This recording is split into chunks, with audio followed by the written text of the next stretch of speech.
नीरज जी, अहवाल न्यूज़ में आपका स्वागत है। आज के जो वातावरण चल रहा है यहाँ पे, कांग्रेस अदर संगठनों का और सामाजिक गैर सामाजिक संगठनों ने आंदोलन किया है अंकिता हत्याकांड में, उसके बारे में आपका क्या कहना है?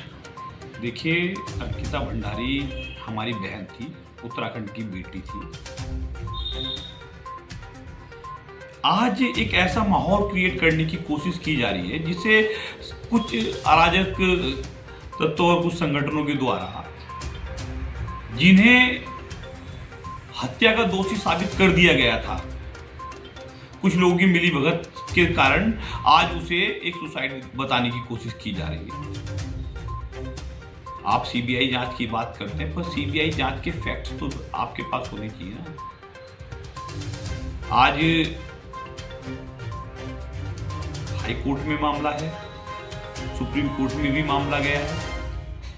जब वहां से सीबीआई और ये सब कुछ मना कर दिया गया, क्योंकि क्योंकि सरकार से ऊपर है कोर्ट, चाहे वो हाई कोर्ट हो चाहे वो सुप्रीम कोर्ट हो, और जब कोर्ट संतुष्ट है किसी काम कार्य से, तो कुछ अराजक तत्व केवल इसलिए कि इस क्षेत्र की और इस उत्तराखंड की शांति को खराब किया जाए, यहाँ पे जो बहुत अच्छे भी कार्य होने हैं, एक साल अभी और है यहाँ पे 27 में जो अभी हमारा कार्यकाल जो बचा है सरकार का, उसमें बहुत सारे विकास के कार्य होने हैं, वो कैसे अवरुद्ध किए जाएं, ये मिशन चल रहा है आज।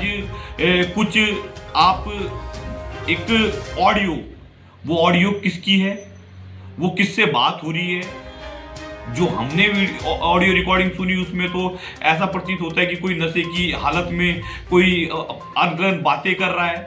और क्या किसी पे कोई आपस में बात करके किसी के ऊपर दोष अगर आप आरोप लगा देंगे, क्या वो दोषी हो जाएगा? सारे फैक्ट्स की बात है।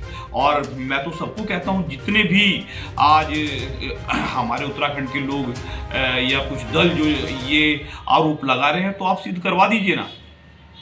आप किसी की ऑडियो रिकॉर्डिंग से ये साबित कैसे कर देंगे कि कोई दोषी है? और केवल एक सम्मानित हमारी पार्टी के सम्मानित जो लोग हैं, जो पार्टी के बड़े उच्च पदाधिकारी हैं, उनके ऊपर आरोप लगाना, क्योंकि आरोप तो किसी के ऊपर भी लगाया जा सकता है। पर आप समझिए मेरी बात को कि इसे जो आज जो ये माहौल क्रिएट किया जा रहा है, ये केवल भ्रम फैला के समाज में उत्तराखंड को और गर्त की ओर ले जाने की कुछ लोग काम कर रहे हैं। और जो पढ़ा लिखा समाज है, जो बुद्धिजीवी लोग हैं, उन्हें पता है कि क्या सही है और क्या गलत है। और हम तो कहते हैं कि अगर कोई वैलिड साक्ष्य अगर मिलता है, तो सरकार तो कह ही रही है कि सीबीआई जांच भी हो जाएगी। सीबीआई जांच करने में क्या समस्या है? कोई समस्या नहीं है, पर कोई वैलिड रीजन तो हो। जब ये आप आज क्रेडिबिलिटी पे एसआईटी की जांच की क्रेडिबिलिटी पे आप सवाल उठा रहे हैं, आज आप उन उच्च अधिकारियों की क्रेडिबिलिटी पे भी सवाल उठा रहे हैं, जो आईपीएस आईएएस अधिकारी जो एसआईटी की कमेटी बनी, उनके ऊपर भी आप आज एक सवाल उठा रहे हैं। तो आप किस पे विश्वास करेंगे? माननीय उच्च न्यायालय के और माननीय सुप्रीम कोर्ट ने जो कहा कि सीबीआई जांच की इसमें जरूरत नहीं है, और अंकिता भंडारी जी की जो माता पिता हैं, उन्होंने जितनी बार सरकार से कहा कि आप ये वकील हटा के दूसरा कर दीजिए, तीसरा कर दीजिए, सरकार ने सारी बातें मानी। सरकार ने निष्पक्ष होकर जांच की है। और मुझे लगता है कि कोई भी अधिकारी ऐसा कोई कृत्य किसी के दबाव में नहीं करेगा, क्योंकि बहुत लंबे जो एक अधिकारी है, उसे 60 साल तक सर्विस देनी है अपनी। आज सरकार हमारी है, आज से कुछ साल बाद, 10 साल 20 साल बाद किसी और की होगी, तो इसका मतलब ये थोड़ी है कि उसके ऊपर गाय नहीं गिरेगी, आई नहीं गिरेगी, गल गिर जाएगी। तो कोई भी अधिकारी अपनी कलम कभी नहीं फंसाता है। और सही फैक्ट के साथ जब हाई कोर्ट मान रही है, जब सुप्रीम कोर्ट मान रही है कि फैक्ट्स बिल्कुल सही हैं और सब कुछ सही है, तो ठीक है। आज एक ऐसे हरिद्वार के जो कथाकथित पूर्व विधायक हैं और उनकी जो अपने आप को धर्म पत्नी बताती है, एक उनकी ऑडियो है। ऑडियो किस कंडीशन में ली गई है, किस कंडीशन में वो ऑडियो को रिकॉर्ड किया गया है, किसी को नहीं पता है। और वो पूर्व विधायक किसे बचाने की कोशिश कर रहा है, क्योंकि जो पुलकित आर्या है उसके जो फादर हैं आर्या जो हैं वो भी हरिद्वार के हैं और मुझे लगता है ये आपस में दोस्त हैं।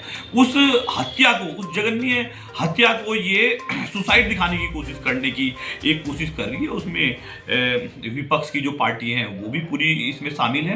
तो मेरा यही निवेदन है समस्त हमारे जो उत्तराखंड के लोग हैं या उत्तराखंड की हमारी जनता है कि आपको फैक्ट्स जानने पड़ेंगे, क्योंकि आज ये जो सोशल मीडिया का ज़माना है इसमें एक नैरेटिव सेट करने की कुछ लोगों ने कोशिश की है और सरकार को कैसे बदनाम किया जाए उसकी ओर ये लोग आगे बढ़ रहे हैं। नीरज जी, आपका इशारा है कांग्रेस पार्टी या पूर्व विधायक जिन्होंने आरोप लगाए, पूर्व विधायक की पत्नी ने, आपके मुताबिक साक्ष्य जो वैलिड हैं वो सामने आने चाहिए। तो साक्ष्य, मेरा सवाल ये है कि साक्ष्य ढूंढने का काम ये अवाम करे या ये पुलिस करे? आरोप तो लगते हैं, पुलिस कर रही है ना। एसआईटी दोबारा से जांच, माननीय मुख्यमंत्री जी ने जब ये ऑडियो रिकॉर्डिंग्स आई, आप दोनों आदमियों को कहा ना कि आप आओ। दो आदमी आज 5 दिन से लापता हैं। आज एक कोई सोशल मीडिया पे मैं देख रहा था कि एक वो जो अपने को धर्मपत्नी बता रही है सनावर, वो कह रही है कि जी मैं भी आ रही हूँ। तो आए ना, अपने फैक्ट्स बताए ना। एक ऑडियो रिकॉर्डिंग जो आपस में पर्सनल रिकॉर्डिंग है, क्या आप उसे साक्ष्य मान लेंगे? क्या ये पॉसिबल नहीं है। आज कोर्ट में मामला लंबित है और हम कोर्ट की किसी भी बात को हमारी कोई वो नहीं है कि हम कोर्ट की अवहेलना कर दें। जब सुप्रीम कोर्ट अगर कहीं सरकार का कहीं दबाव होता है, एसआईटी के ऊपर कोई दबाव होता, तो सुप्रीम कोर्ट सीबीआई की जांच करवा लेती। और सीबीआई की जांच कराने का मतलब ये है कि ये केवल ये दिखाना चाह रही है विपक्षी पार्टियां कि उत्तराखंड में कोई कानूनी व्यवस्था नहीं है।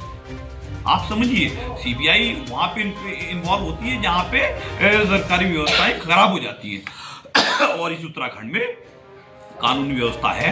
और आज माननीय मुख्यमंत्री जी के नेतृत्व में बहुत अच्छी सरकार आज चल रही है। और मैं ये भी कहना चाहता हूँ आप लोगों के माध्यम से कि जितने भी बुद्धिजीवी लोग हैं, जितने भी समाज के समाज सेवी है, उन्हें हर फैक्ट पे जानने की कोशिश करनी चाहिए कि कौन किसे बचाने की कोशिश कर रहा है। आज माहौल को केवल खराब किया जा रहा है और समाज को किसी और तरीके से किसी और तरफ धकेलने की कोशिश की जा रही है। उस उत्तराखंड में कोई काम ना हो, 1 साल तक सारे काम अवरुद्ध रहें और एक ही केवल मुद्दा रहे, रोज धरने प्रदर्शन हो, रोज आप बंद का आह्वान करें, पूरा शहर को आप अस्त व्यस्त करने की कोशिश कर रहे हैं। ये गलत है। आज जो एसआईटी है, एसआईटी फिर से एक बार जांच कर रही है, उसकी जांच को फिर पूरा होने दें। आपको काहे कितनी जल्दी हो रही है सीबीआई? क्योंकि ये फैक्ट्स को जो रिकॉर्डिंग है, रिकॉर्डिंग में तो वो जो एक कथाकथित जो पूर्व विधायक है उन्होंने ये कहा है कि उसने प्रेशर में आके नहर से छलांग मार दी। इसका मतलब ये हो कि उसकी हत्या नहीं की, उसे सुसाइड कर दिया गया।